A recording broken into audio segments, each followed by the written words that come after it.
Welcome. My name is Patrick Kern, and along with my parental responsibility avoidant friend Greg Hancock, we make up Quantitude. We are a podcast dedicated to all things quantitative, ranging from the relevant to the completely irrelevant. In today's episode, we have an in-depth conversation with Derek Briggs from the University of Colorado about his new book that explores the fascinating and at times uncomfortable history of measurement and the people who helped develop the quantitative methods we still use today. Along the way, we also discuss outsourcing parenting, where do babies come from, hearing colors, teacher strikes, blowing things up, Morgan Freeman, penguins, driving students nuts, horrible people, quantitative imperatives, and cutting bait. We hope you enjoy today's episode. So Patrick, I don't know if you remember, it might have been season 1, it might have been season 2. Do you remember when I told you that I outsourced all conversations that had to do with procreation to Goldie around those matters? Oh yeah, that was unambiguously clear. Well, I was at a friend's house and I realized that they had outsourced it too, but actually both of the parents had outsourced it to a book. I don't know if you've ever seen this book or if your kids had it. It's called Where Did I Come From? It's a cartoon book that illustrates how babies are made. Is that something that you have seen? No, maybe I should have, and maybe that would explain some things to me personally, but well, just a sec. What was it called again? Right, no. Don't write it down. The holidays are coming up. But this book takes you through all of the gory details in really, really cute cartoon ways.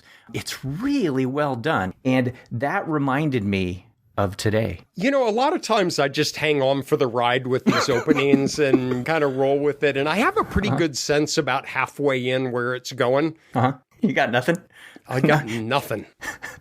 This summer, you and I did a very calculated, well-planned out 3 episodes specifically around the history of our field. The where did I come from of measurement and stat. Despite the LSD...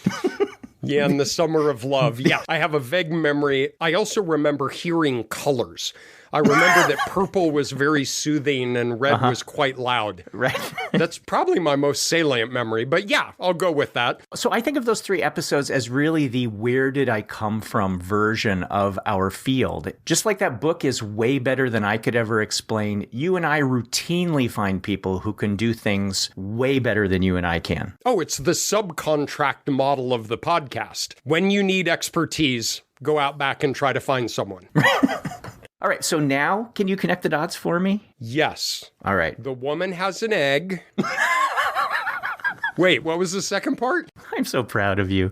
So in the spirit of finding someone who does our job infinitely better than we do, we have a guest today. Our guest is going to be Derek Briggs. Derek got his degree with Mark Wilson at Berkeley back in 2002, and he has been on the faculty at University of Colorado at Boulder since 2003. He has wide-ranging expertise in measurement, things like item response theory, Roche modeling, progression models, and currently, are you the founding director of the center at Boulder? That's right. Yeah. So the center is Cadre, C-A-D-R-E. And as anybody out there knows, you start with an acronym and then you just pick whatever words work there. What does Cadre stand for? Center for Assessment, Design, Research, and Evaluation. We literally had a $50 contest for the grad students. $50, whoever could come up with it had to have the word center in it, something about assessment, something about evaluation. And so the D and the R were just there to fill it out.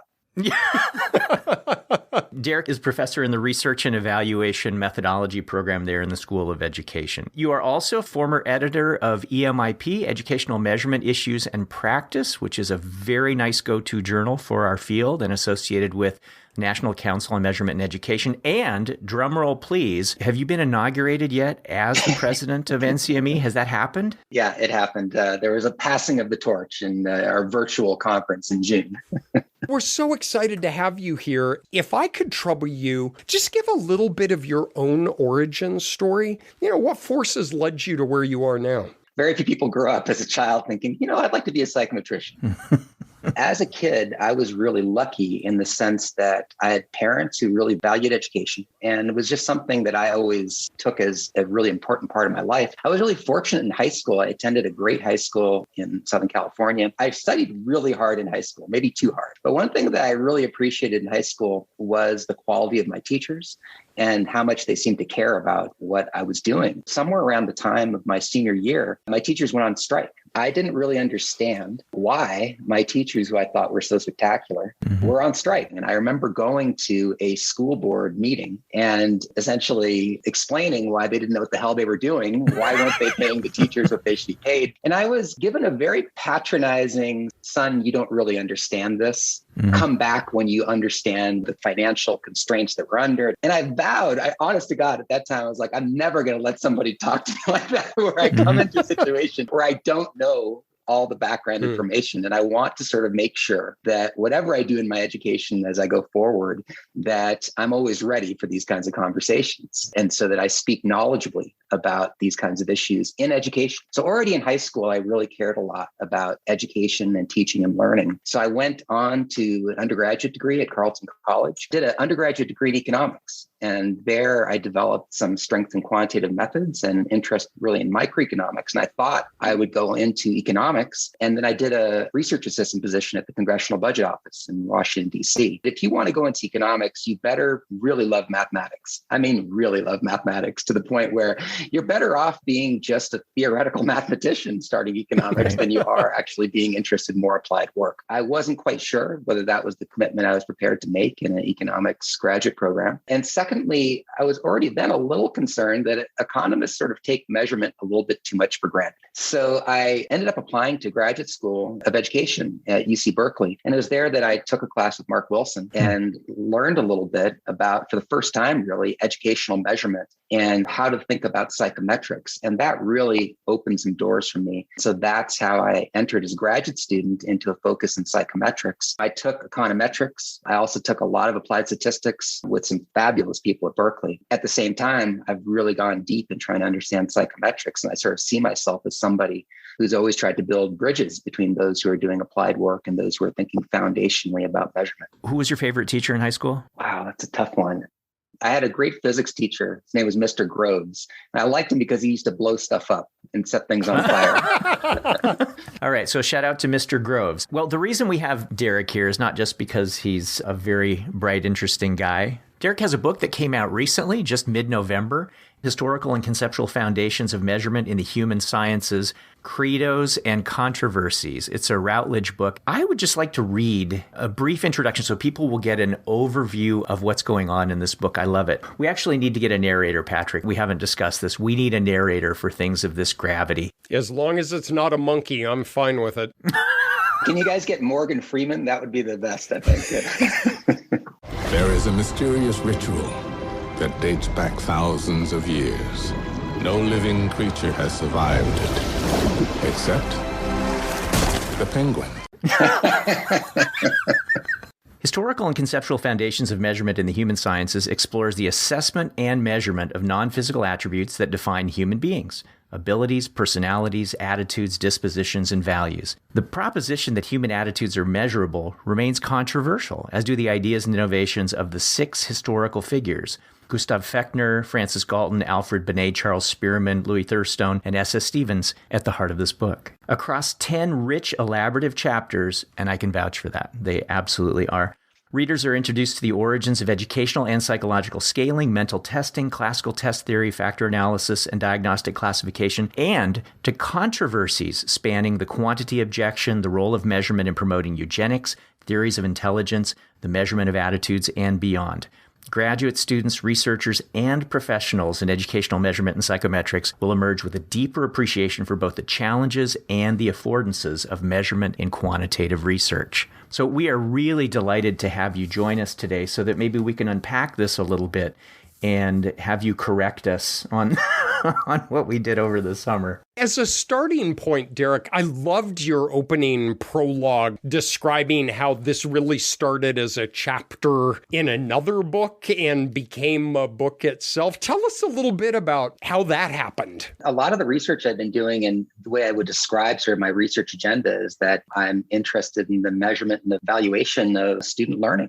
But so much of this hinges on measurement and then growth modeling combined. I had done some research focusing on this intersection of psychometrics and growth modeling that I thought wasn't properly appreciated. There were those who really were focused on the growth modeling aspect and taking the measurement for granted. And then the folks who were doing the measurement weren't sort of very appreciative of what this was going to be used for, that it was really being used to make inferences about growth. So I wanted to write a book that brought those two together, and I still might someday. But as I started writing the start of that book, I thought, well, I need to first establish some foundations of what we mean by measurement and different perspectives people have on what measurement means and how we understand it. And what was supposed to be maybe half of the chapter kept getting longer and longer. And as I started focusing on psychophysics, I realized that that was in itself, I needed to write almost a whole chapter to understand it myself. And so that's how this book really came to be. I guess it's part of my nature that until I really feel like I understand something, it's hard for me to let it go. And I wrote this book in part because I needed to fill some gaps in my own education. There were things that I think were fundamental to what I claimed to be doing that I don't think I sufficiently understood. Part of writing this book was my own educational process. That is really the best part of our job, when we learn so much from the projects that we're involved in, right? That we come away with a better understanding of things, or maybe even changing our mind about certain things as we get into it. In addition to that, it is being in a field where we can write the textbook that we wish we had. Derek, you are trained at the highest levels possible. Is this filling a void that didn't exist in your own training? Yeah, I think that's right. It came sort of a little bit of a surprise to me that essentially 7 years in as a professor, I went to a conference that was being held at the University of Maryland. And the topic of it was the concept of validity. And I heard somebody speak there, Joel Michel, who was really raising some very critical commentary on the profession and essentially claiming, for lack of a better term, that psychometricians are in some sense pathological because they make essentially this quantity assumption that everything about measurement involves quantity and that psychological attributes are all quantitative. And I was very defensive. Things that he was referencing in that talk were things I just never read.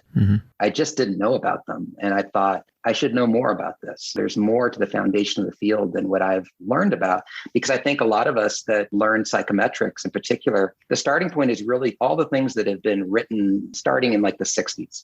That's where we date the start of psychometrics. And there was a lot that was going on before that I don't think we all understand that well. So yeah, a lot of writing this book was filling in the gaps for me. It was a lot like going back to that school board meeting. And once again, there I was at this conference with somebody talking, and he was talking about stuff I didn't know about. And I thought, that's ridiculous. Like, I need to know more. And I need to be able to have an educated conversation with this guy. My dad was a high school history teacher, and one of his big things was, don't read what other people have written about historical figures. Read the historical figures themselves. And one thing I love about your book is as you delve into each of these characters, you have extensive quotes from the primary resources, the perspectives that we have about particular people. It's not only a century-long game of telephone where you whisper something to the person next to you, to the person next to you, to the person next to you, but it's also filtered through the zeitgeist of whatever current environment you're in. One of the things I really tried to do in the book is it was almost like me trying to say, like, how could I write the guidebook that I was looking for? Because what I'm not trying to say is that you should just take my word for it. I mean, I obviously have my own perspective after reading all these figures and sort of where they fit in and the way that they've thought about measurement, how it's a contribution to what we do today, and ways in which parts of the ideas that some of these figures had were problematic. But what I'm trying to do is not say, just take my word for it. I actually think there's some value in each one of them. I try at the end when I write to say, here here's where you should start. If you want to understand in particular Thurstone, boy, there's 3 articles from Thurstone that everybody should read, frankly. They're from the 1920s, but they're still brilliant, and his economy of language, but so clarity. And so what I'm trying to do in the book is not only give people an insight to what these people were thinking about and what motivated them, but also to give them their own starting points so that they could go back and explore these and understand these in their own right. We're going to use the word measurement a lot in this conversation. Actually, we already have. Historically, there have been a lot of different meanings attached to that word. What do you mean by measurement, and how has it evolved throughout the period that you've been studying? The way Michelle would cast it is to say that if you go to about the mid-19th century, around the time when figures like James Clerk Maxwell, Lord Kelvin, were at the time trying to make a case for the importance of having a system of units, centimeters, grams, seconds, that the basis for how we think of physical measurement should be establishing those as primary units. Around that time, when they were really laying the seeds for the international system of units, I think that there really wasn't much debate about what was meant by measurement. At that time, you would have said there's sort of a classical definition of measurement. You can connect all the way back from Euclid to Aristotle, and that definition would be that measurement is the discovery or estimation of the ratio of the magnitude of a quantity to a unit of the same quantity. That's what we mean by measurement. I think there's some sense in which it's still the case today that when children first learn about measurement in elementary school, it's in that sense that they come to understand it. We learn about measurement through sort of canonical physical properties like the measurement of length or the measurement of weight. When we measure, we have some sort of a reference standard. And what we're comparing is the attribute we care about to that reference standard. You need to think about the appropriate scale with which you're measuring. Does it need to be at a larger scale, a smaller scale? That's what most children, I think, typically first learn about. And then they learn there's some sense, perhaps, of uncertainty that when they do repeated measures, that they may not get the same answer. But this is all, I think, within the context of this classical definition of measurement. I think an argument can be made by the time you move forward in history, about 100 years, from mid-19th century to mid-20th century, that if you were to ask people in our line of work, they would give the sort of definition that I've actually heard Patrick give on an earlier episode. And they would take the definition from S.S. Stevens. And they would say that, well, measurement is the assignment of numerals to objects or events according to rules. And so if you place those two definitions side by side, it's rather interesting, because one of the things you'll notice in the Stevens definition is that there are certain things that have fallen away. We've sort of lost the idea of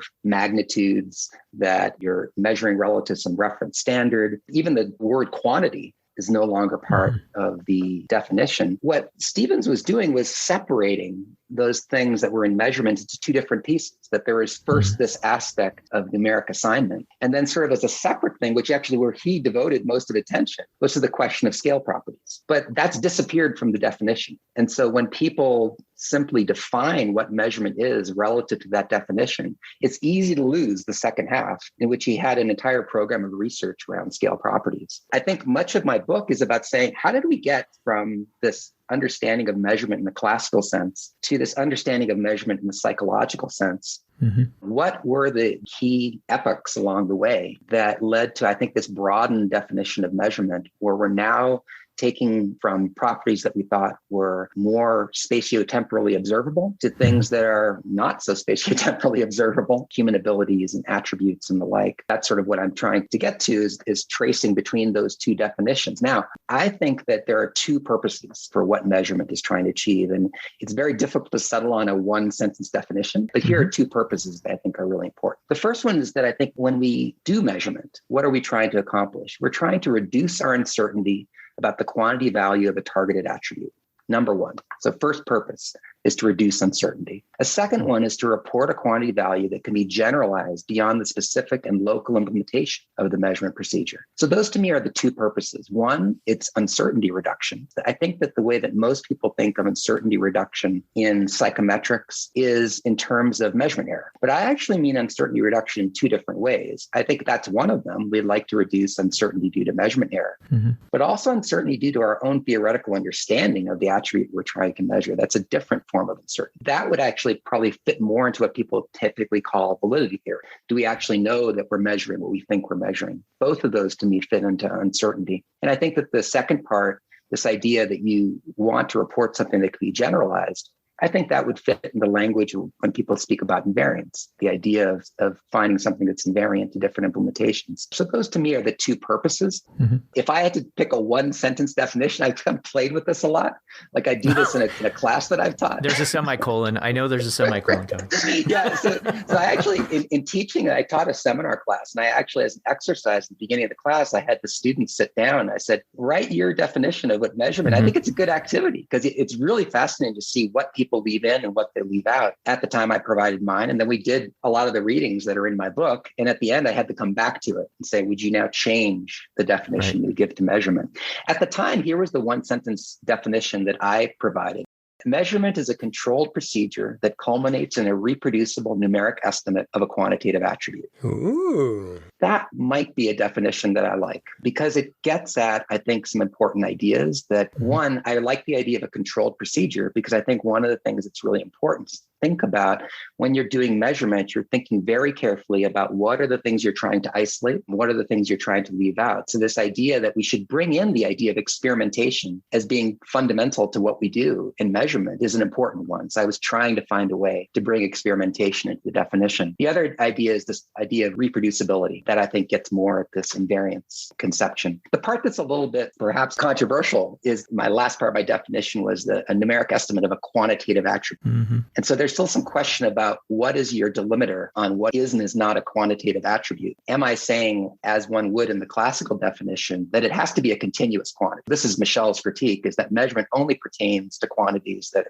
can be thought of as a continuous quantity. So if the attribute is not a continuous quantity, like if it's something that's like a heterogeneous order, you wouldn't speak of measurement in that context. I'm still thinking my way through. Like my perspective is essentially right now is that I'm willing to say that what we would call an ordinal attribute, that measurement can still apply because you can still have a reference standard. It just doesn't have to be a single unit. In your definition of measurement, where you had two parts, one of the parts had to do with validity, though. One of the parts had to do with your own uncertainty around that. And it feels to me like that would still apply here, that even if a phenomenon is inherently categorical, if it's not a measurement issue in the first sense, that still there would be some room for your definition to apply there. I think if the question, could they be ordered categories? I think yes.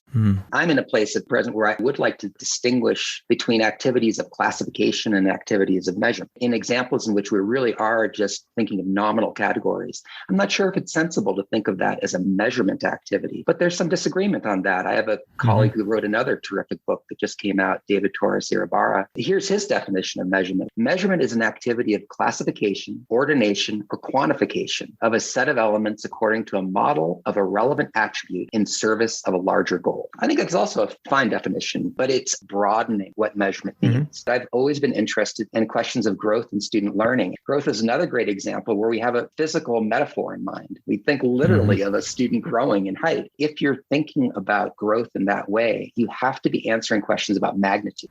The big challenge in educational measurement is how do we make sensible statements about magnitude? Because I think that's one of the great challenges that we all face. You see these effect size units and nobody knows what the hell that means. We say that we found an effect size of 20% of a standard deviation. It's not clear that people have a good understanding of what that actually means in a real way. So to me, the challenge of measurement is to help provide tools to better understand magnitudes.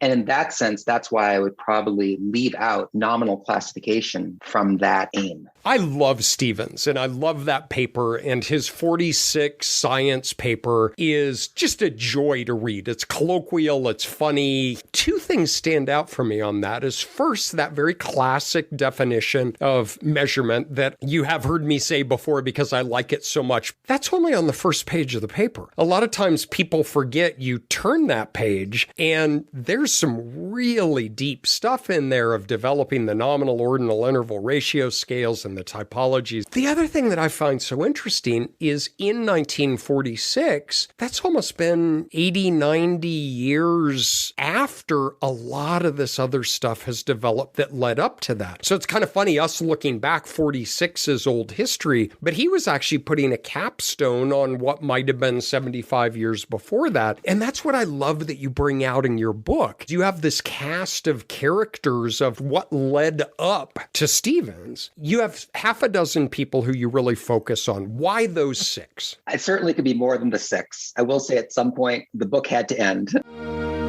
Get busy living or get busy dying. That's damn right. I do think that there are other people that certainly merited their own chapters. And I don't think that necessarily these are the canonical 6. But I do think that it's the case that these 6 people that I'm focusing on really do bring up all the kinds of concepts that we regularly discuss when we think about measurement in the human sciences. And I think they make for interesting contrasts. For example, if you are going to write about Galton, and you're going to write about Spearman, you have to write about Binet, because Binet, I think, makes such a fascinating contrast. And his perspective on measurement was so different from his goals for measurement than the goals for measurement that Spearman and Galton had, for example. And then when you write about Fechner and sort of the origin story of where people thought that the measurement of human attributes, how that could be done using probability theory and experimentation, it's very hard to do that without talking about Louis Thurstone, because Louis Thurstone is the person who sort of reconceptualized that work. And there's one person I think deserves his own book. It's Louis Thurstone, because I think he's, for me, a bit of a hero because his work has been so remarkable. When it comes to Spearman, you have to talk about, because Spearman ultimately is the grandfather, so to speak, of so many things that we do in psychometrics and in structural equation modeling, father of factor analysis, and as also the unintended father of classical test theory. I just think it's fascinating that all the tools of classical test theory were something that Spearman came up with, but then had no interest in, really.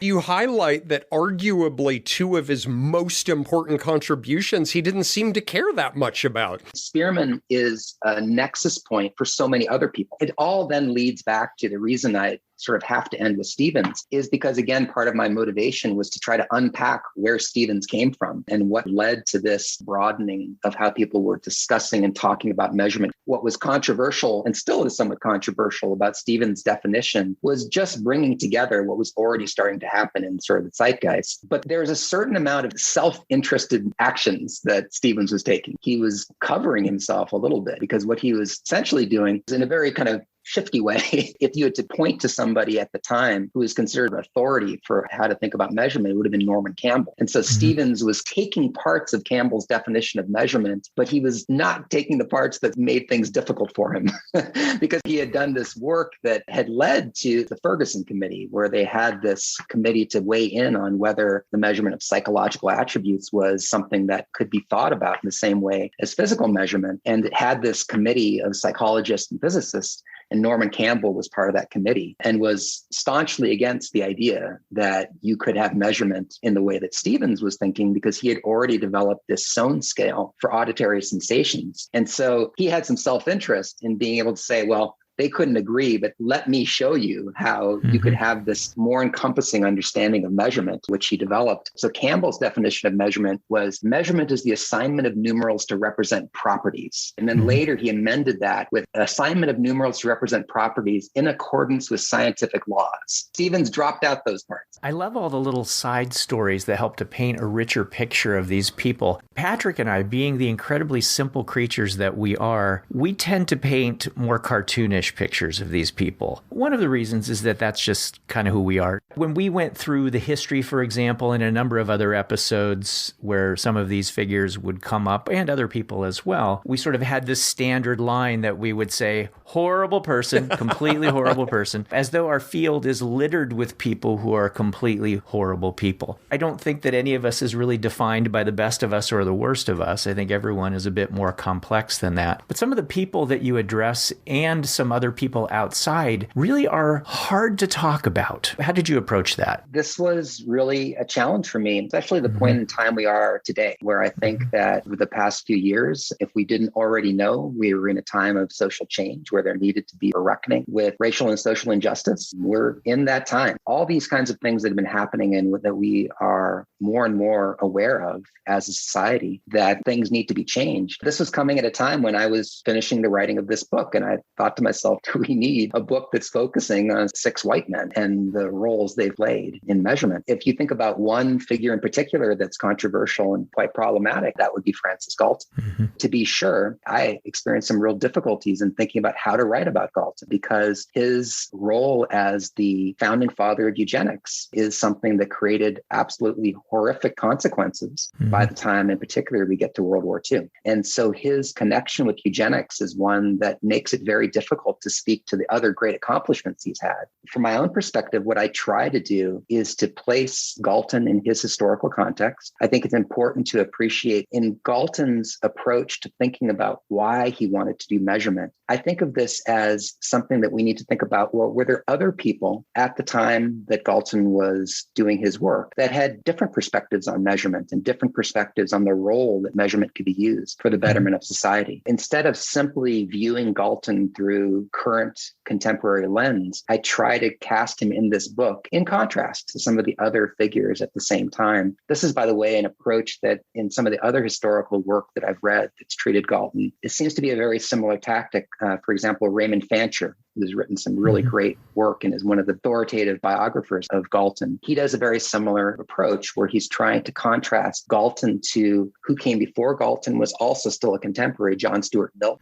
And John Stuart Mill had a very different perspective on the measurability of human attributes and the question of the influence of environment on human attributes than Galton did. I also focus as a contrast to the work of Alfred Binet and the perspective that he took on measurement and what we were trying to accomplish with measurement. Where things were challenging here in thinking about Galton is why did he want to measure? He was really interested in, through the publication of his half-cousin Charles Darwin's book On the Origin of Species, Galton became really fascinated with the concept of heredity and really believed that heredity applied not just to physical characteristics, but to psychological characteristics of humans. And so his perspective was that since we now had compelling evidence of natural selection, his view was that it was a social responsibility of those who could influence policy to think about policies that could be done for the betterment of the human race. And this is how he used the word race to speak of humanity, that he had to think about how could measurement play a role in helping humanity. And his perspective on this was that since both physical and psychological characteristics he believed were heritable, if you could measure psychological characteristics in the same way that you could measure physical characteristics, then you had the ability to actually track and to measure at an early age physical and psychological characteristics, and then study to see whether later in life those with certain characteristics were more likely to be successful and the like. What I'm describing should not sound that different from what a lot of people in research do to the present day, that people are still interested in that sort of method of getting information, measuring things about human beings, and seeing whether those things that we measure are predictive of later outcomes. What makes Galton different, to be sure, is that his perspective on what you would learn from the measurement was that you could enact policies in the form of what's known as positive eugenics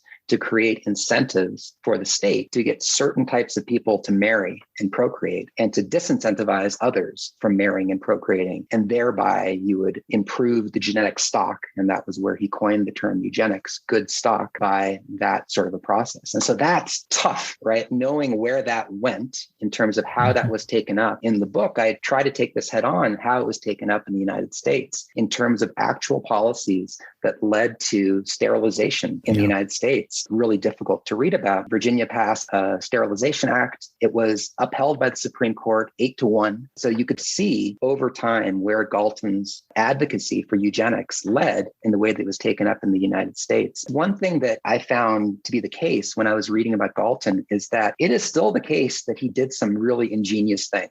And he discovered some methods that I think have no direct connection to eugenics. They can be divorced from the context of eugenics. The actual tools that he invented as a way to think about how you might actually gain some insights about psychological characteristics, how you could study them through the use of regression and correlation, which he discovered quite famously. These are still things that are valuable to learn about. And there are some insights we can gain there about where they came from that I try to uncover in the book. I'm quite sure that Galton himself was not setting out with the idea that where his work was going to lead was Nazi Germany. Galton himself was actually a very complicated figure that had his own demons that he was battling from, I think, a very challenging youth where his father died when he was still in college. As he was battling, one of his biographers describes his own youthful indiscretions that had led him to question his own religious faith. There are all kinds of things I think that Galton was grappling with. And I think that he lacked a certain amount of empathy for people that were less fortunate than him. Fascinating, but also difficult to write about. I'm a history fan. Part of it is I enjoy just putting myself back in a prior time, but part is how does what has happened in some way inform where we are now and where we're going? Right now, I'm teaching factor analysis. This morning, before we met on the Zoom call, I was talking about maximum likelihood common factor model. With what you know and in your own position in teaching, what should a student today know about the historical context and the individuals as human beings as they also learn about the techniques that are so important to what we are as a science? I think first and foremost, the lesson to be learned from figures like Galton, Spearman, really every single figure in that book is there is no sense in which the science we do is this purely objective craft in which we descend from on high. The question is there, the data is provided, and then the answer emerges from the application of a particular mathematical model. The notion that is what you can do in a factor analysis, of course, is absurd. You enter these with your own assumptions, biases, perspectives. And this was true really of all these people. When you actually see, they were influenced, all these figures, by their own childhoods, by their relationships with their families, by the experiences that they had, their attempts to find their place in the world. All of this influenced the kinds of questions they asked and even the way that they developed some methods. I think what you can say, though, in most cases, as we move along in time, Galton was really pioneering very much and trying to throw out methods for the first time to show, here's how you could do measurements. Here's how this might apply if you make use of the normal distribution. Here's a way we could get around certain problems that we face in the measurement of psychological attributes. But as we go forward in time, you start to see more and more figures. And I think Spearman is someone I would count along this, and certainly Thurstone, where they're starting to put forward methods that can be falsified. And they're putting forward an approach where it allows other investigators to come along and critique what's going on and raise questions and debate. And Spearman, more than anybody, loved debate. When Spearman entered the work on factor analysis, he was absolutely coming at it from a Galtonian perspective. And really, he was actually trying to lend some credence to a hypothesis that Galton had had about the nature of intelligence. But over time, Spearman developed his own theory and his own more elaborate model of human cognition, of which the two-factor theory was just one piece of this larger theory of human cognition. And over time, he was very willing to engage with others about alternate theories. And in fact, his own theories changed over time. He did modify them when he was faced with this conflicting evidence. So I think understanding that sort of social cultural context in which these methods came about helps to dispel this idea that what we're learning is you apply the algorithm, you do steps A, B, and C, and out pops the scientifically justified answer. This again gets to sort of our black eye in psychology, which is I think there was a period in time when these methods were very new and being applied in the context of intelligence testing in particular. They were used as though measurement guaranteed scientific objectivity. And I think understanding, on the one hand, we should strive for the idea of measurement establishing something that generalizes. That is a goal, something that is invariant. But the idea that as part of a larger enterprise, using the terminology of measurement then is an easy stepping stone towards claims of objectivity. That's something we have to dispel. Getting inside, not just what did these figures think measurement was, but how did they actually do it?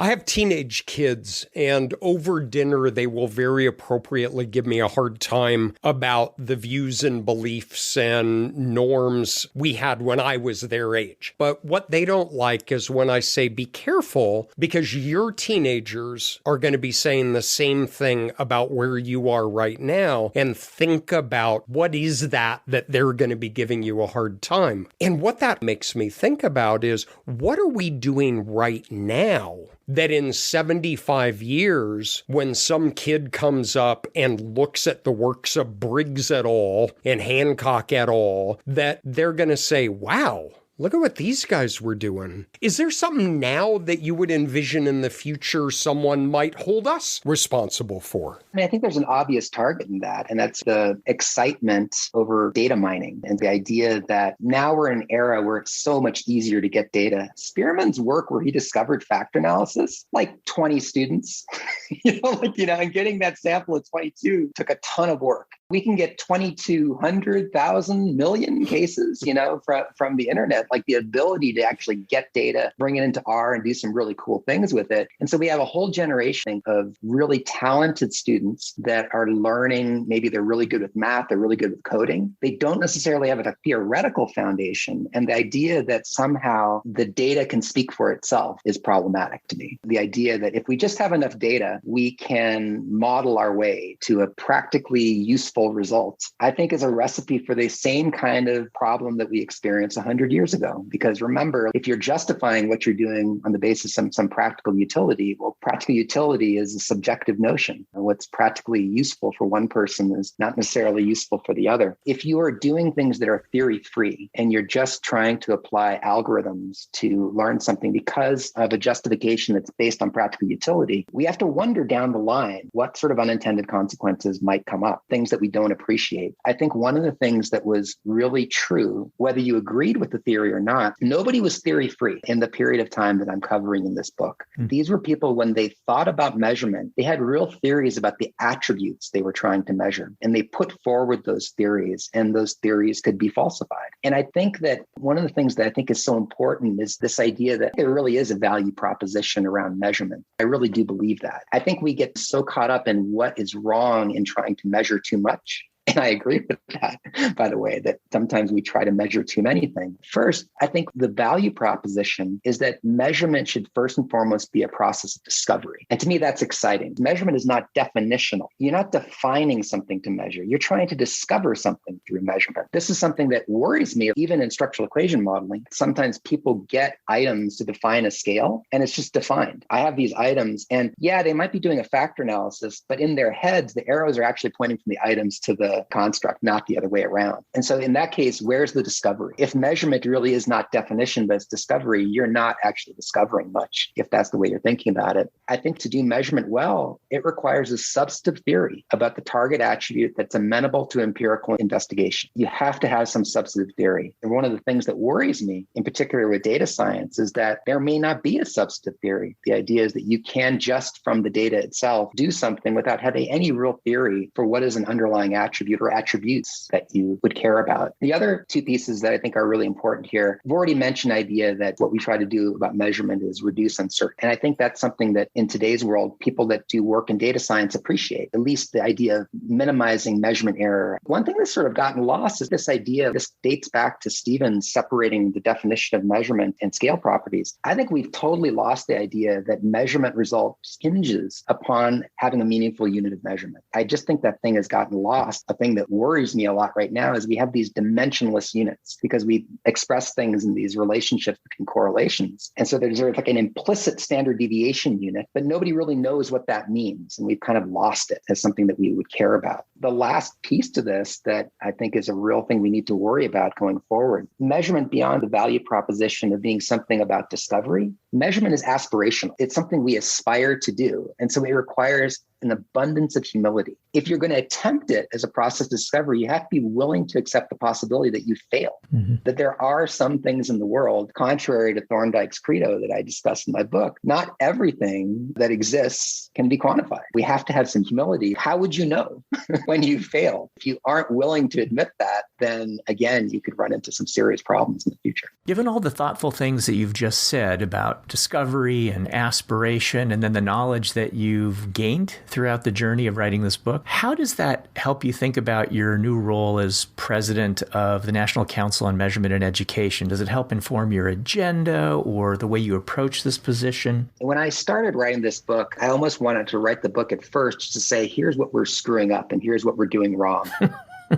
People are adopting this ridiculously broad definition of measurement, and it's allowing too many things in. We actually don't have a good enough basis to know when we're not doing a good job. If you loosen the boundaries of measurement to include everything, then everybody gets to appropriate the terminology of measurement, and that's worrisome. Mm-hmm. Now, I do sort of believe that's true. At the same time, what I've discovered is there are different ways to theorize about measurement and to operationalize what you mean by measurement. It's not necessarily the case that one has to be superior to the other. So I'm trying to be a little bit more open-minded that people can approach the concept of measurement from different perspectives. As the president of NCME, I've actually convened a task force where we're asking the question, what is it we think are the foundational concepts that we want all our graduate students to know when they're learning about what we're calling educational measurement? And so I've gotten a group that's pretty diverse in their perspectives. And I just want us to have this conversation to say, we may actually not all agree on one definition of measurement, but could we put forward 2 or 3 that we think capture the variability in the ways that we think about measurement? And if you take a certain perspective on measurement, if you apply a certain definition, for example, Stevens' definition, are you internally consistent? That is, if you define measurement according to Stevens, are you prepared to do a program of research in establishing the properties of your scale? If you're only willing to take Stevens' definition because it affords you the terminology of measurement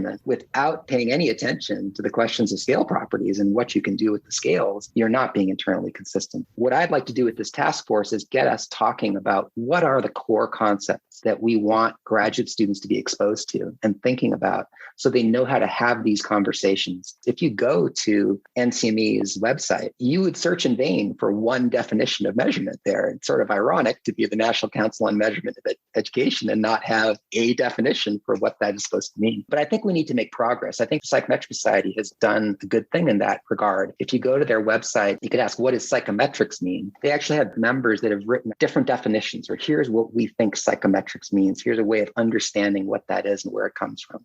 I'd like to see us do something similar for NCME to talk more about what we think educational measurement entails. What are the tools you have to be able to do it? That's something with this task force I'm trying to make some progress on. That's critical because on the one hand, as an organization, we're trying to bring more people in. We want people more involved. People that care about education should also care about educational measurement. But I'm worried that in bringing more people in without the disciplinary foundation, we actually have people that are talking past each other. I'd like to see if I can remedy that. I drive my students nuts. Period. Full stop. That was it. That was my only point. Thanks, Frederick. I will ask them in a defense, in one sentence, tell me what you learned from your project. Do the same thing with your book. That's a good question. I reserve the right to revise this answer in the future, but I very purposely picked that subtitle of Credos and Controversies just because I wanted to make the point that this question about measurement of psychological attributes has been controversial from the start, and it continues to be controversial today. And I started with the concept of a credo because it really does date back to Thorndike's 1918 credo. Whatever exists at all exists in some amounts. To know it thoroughly involves knowing its quantity as well as its quality. What did I learn in writing this book? Here's my amendments to Thorndike's credo. There's always something that can be learned in the attempt to measure a human attribute. And there's value in the attempt to learn that. Some attributes that exist cannot be measured very well. And one of the reasons they might not be able to be measured very well might have to be with our lack of a theoretical understanding of our inability to design really good instrumentation. The fact that we might have tremendous amounts of uncertainty due to our theoretical understanding or due to measurement error. It might also be that mathematical modeling is really problematic that goes along with our theory. These are all reasons why we might conclude that some attributes exist but can't be measured very well. Given this, sometimes measurement can cause more harm than good. And so the starting point for measurement, we have to remember, is qualitative observation. And there may be some times where qualitative observation is as far as we can go. In our field, we have this quantitative imperative. If we can't quantify, well, God, we can't do regression. We can't do structural equation. We have to quantify. One of the things that I just find so fast, there's no way out of this. Like this quantitative imperative is sort of built into the structures of what we do, because even if you have something that is really a dichotomous variable, we still assume there's a quantity underneath it. Thorndike's credo is a version and instantiation of this quantitative imperative. I'm not trying to disparage all the work that we do in our field. I think that some attempts at measurement are fantastic, and I think they are worth the attempt. No project I've undertaken where I met with some people and we said, here is the attribute or the construct that we care about. How do we think about developing instrumentation that would elicit something about that? How do you write those kinds of questions? Who do we have to talk to think about this? How do we conceptualize a construct map for this idea? The activity of doing that is always valuable. I always learn something, but I've been on projects where it just doesn't go anywhere. We come up with it at the end. We just say, I don't think it makes sense in this case to try to go forward with this particular instrument. There might be some situations where I think that's a good thing. We've all probably been in this situation where you decide to take on a project, write up a manuscript, and then the reviewer comments come back and they suggest pretty intense revisions are required. And you're not sure where those revisions will take you. And you're not sure you're willing to invest the extra time. And so maybe the best decision is to say, I'm going to cut bait. And I think there might be some situations like that in the kinds of measurement work that we all do. Is if you haven't thought to yourself, what's the point at which I would need to cut bait? And you would say there never is such a point, then is measurement really a discovery process or is just definitional? That would worry me.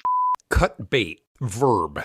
Third person singular simple present, cuts bait. Present participle, cutting bait. Simple past and past participle, cut bait. Idiomatic, to give up on something in order to pursue something else.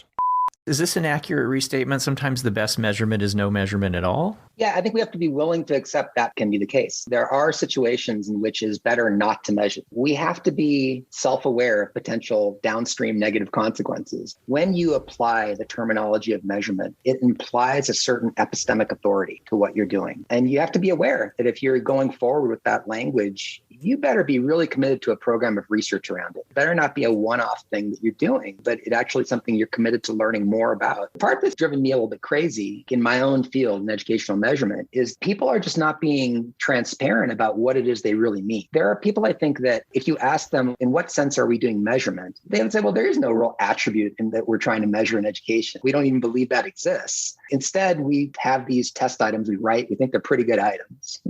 We think they tell us something about a student. The only reason we create a scale is to do equating. It's for comparability. We're going to give different test forms from year to year. And to make that happen, there's a number of items answered correctly. Because you want to avoid confusion, you have this intermediary step where you convert the number correct onto a scale. And then you can use some psychometric machinery to do equating and ensure that if one test form is harder than the other, you can make some adjustments from year to year. When you do that, you completely left out the part of Stephen's work that focused on scale properties. There is an entire branch in psychometrics for equating, scaling, and linking. It's a book by Colin and Brennan. In that book, they just don't talk at all about this history. And there's nothing in that book that would establish how do you know if you have a scale that's interval or ordinal? That just doesn't even exist. They have this whole section on vertical scaling. Well, why would you do that? Well, the reason you do that is so you could say something about growth in terms of magnitude. That's why you create a vertical scale. That is the reason, because you want to say something about growth and you want to say something about magnitude. And if you want to say something about magnitude, then you better think that you have a hope at saying something that's on an equal interval scale. That might be hard to pull off. There's no guarantee that you're successful in creating a scale with equal interval properties. And it does then go back to sort of what's your theory of the attribute? How does it relate to the psychometric model you're using? If by not answering the question, when is it interval, when is it ordinal? That means de facto, in effect, you're treating it as though we're ordinal. And the reason I say that is because what people will do with existing scales, it's fair game to do any sort of transformation to the scale you want. You could do linear, nonlinear, whatever you want. If you are willing to entertain all nonlinear transformations, by default, you're making it an ordinal scale. So if that's the case, then like substantive research questions people have based on tests, like is variability increasing over time? Is growth accelerating or decelerating? People think those are answerable questions that psychometrics can help them with. But if the people who are doing the work behind the scenes really are only treating this like an ordinal scale, then you're misleading a lot of people about their inferences about variability. I can make variance increase, decrease, stay constant any way I want just by imposing different transformations on a scale. That's deeper why I went into this book, was grappling with this conceptual problem. So maybe as just a final wrap-up question is, what part of growing up in either South Pass or at Berkeley led you to use the term cut bait? Well, my father grew up in the Upper Peninsula in Michigan, so I did go fishing with him on a lake. Okay, there you go. You're either going to fish or cut bait. Derek, thank you so much for this conversation. It's absolutely fascinating. We highly recommend that folks order themselves a copy of Derek's new book, Historical and Conceptual Foundations of Measurement in the Human Sciences, Credos and Controversies. It's a Routledge book, and we're very excited to have this coming out. And thank you again, Derek. We're really, really grateful for your time today. Thank you so much, Derek. I had a great time. Thanks, guys. It was a real pleasure. Honored to be on your show. All right. Thank you, everyone, for hanging out with us, and we will talk to you next week. All right. Bye-bye, everybody. Thanks so much for joining us. Don't forget to tell your friends to subscribe to us on Apple Podcasts, Spotify, or whatever they listen to while trying to avoid being ambushed by Mariah Carey songs. You can follow us on Twitter, where we are at QuantitudePod, and visit our new and improved website, quantitudepod.org, where you can leave us a message, find organized playlists and show notes, listen to past episodes, and other cool stuff. And finally, you can get cool Quantitude merch from redbubble.com, where all proceeds go to donorschoose.org to help support low-income schools. You've been listening to Quantitude, the podcast that would inspire William of Ockham to return from the dead just to chase us with his razor. Today's episode has been sponsored by Fisher's LSD, the multiple comparison procedure that helps you statistically hallucinate. Whoa, yeah, bro, I think I see a significant effect too. And by the popular TV show Ted Lasso, renamed after focus groups didn't like the original title, Ted Regularized Regression. And finally, by Haywood Cases. Why worry about a little thing like negative variance estimates? I mean, your model converged, right? This is most definitely not NPR.